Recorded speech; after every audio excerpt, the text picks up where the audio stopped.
Collector कार्यालय में आयोजित जन सुनवाई में अपर कलेक्टर नाथूराम गौड़ और अन्य अधिकारियों को शहरी और ग्रामीण क्षेत्र से आए लोगों ने अपनी विभिन्न समस्याओं को लेकर 180 आवेदन दिए, जिसमें 129 नए आवेदन हैं तथा 51 ऐसे आवेदन हैं जो पूर्व में भी आ चुके थे। जन सुनवाई में ज्यादातर आए अवैध कब्जा हटाने, सहकारिता, लड़ाई झगड़ा, पानी, नाली सफाई, आर्थिक सहायता, छात्रवृत्ति भुगतान, बंटवारा, सीमांकन, ड्रोन सर्वे में छूटे गए नाम जोड़ने में, संबल योजना अंतर्गत अनुग्रह राशि भुगतान करने, पीएम किसान योजना के नाम जोड़ने, अभिलेख दुरुस्त करने, किसान सम्मान निधि की राशि, बीपीएल कार्ड बनवाने आदि से संबंधित आवेदन थे।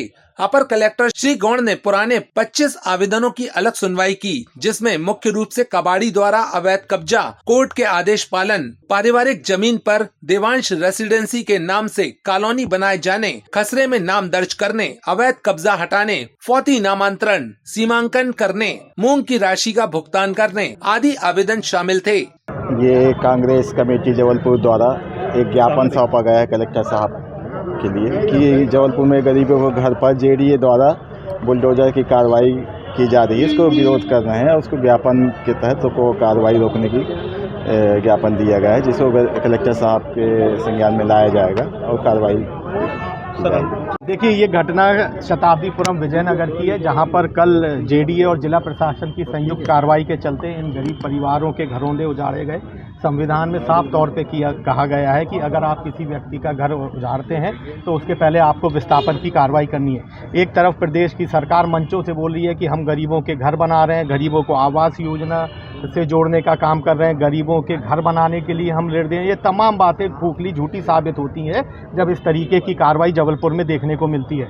यहाँ पर हम लोग ने कलेक्टर महोदय को ज्ञापन दिया है और साफ तौर पे चेताया है कि अगर इन दर्जनों जो गरीब बस्ती के लोग हैं, जो रोज कमाने खाने वाले हैं, अगर इनके घरों को आप बिना विस्थापन की कार्रवाई के उजाड़ेंगे तो कांग्रेस पार्टी वहीं मौके पर रह के आंदोलन करेगी। मामला है क्या लेकर? मामला ये है, नगर निगम उद्यान विभाग में हम लोग काम करते हैं, आउटसोर्स कर्मी हैं 200 कर्मचारी, जिससे 2 माह से वेतन नहीं मिला हुआ है हम लोगों को। और अधिकारी से बोलो तो अधिकारी बोलता आप ठेकेदार से बोलो, और ठेकेदार से बोलो तो ठेकेदार ये बोलता है कि अभी हमारी नगर निगम से बिल पास नहीं हुआ है, पैसा नहीं मिला है। और फिर अपने यहाँ पता चलता है, नगर निगम में पता किया है तो भाई उनको पेमेंट हो चुकी है, हम लोगों की पेमेंट नहीं हो रही है। कौन है आपके ठेकेदार? हमारे ठेकेदार हैं रितेश टंडन जी। किस नाम से? श्री बर्फानी जी के नाम से उनका टेंडर चलता है। 2 महीने से यदि आप हम लोगों को बहुत दिक्कत हो रही है कि नितेश टंडन हम लोग का ठेकेदार है, 2 माह से पेमेंट नहीं दे रहा हम लोगों को। हम लोग अधिकारी लोगों के पास जाते हैं तो उन लोग कहते हैं वो हम कहाँ से दें, वो आपका ठेकेदार पेमेंट देगा। हम लोग 200 कर्मचारी हैं उद्यान विभाग के। घर की स्थिति इतनी खराब है कि हमें खुद पैदल आना पड़ रहा है, खाने को घर में नहीं हैगा है, आने जाने में दिक्कत होगी। कोई बच्चे स्कूल पढ़ रहे हैं तो उनकी फीस नहीं दे पा रहे हम लोग हैं। किराया घर मालिक हम लोगों से कह रहा है कि घर खाली करो, किराया नहीं दे रहे हैं। 50 साल से रह रहे हैं हम लोगों, और वहाँ ना 50 साल से रह रहे हैं ना हम लोगों को कोई नोटिस मिला और ना कुछ मिला, और आके एकदम से घर तोड़ दिए हम लोगों का, खाली करने का भी मौका नहीं दिए सर। हम लोगों का पूरा सामान दब गया, खाने पीने का जो भी सामान था, राशन पानी सब मिट्टी में मिल गया।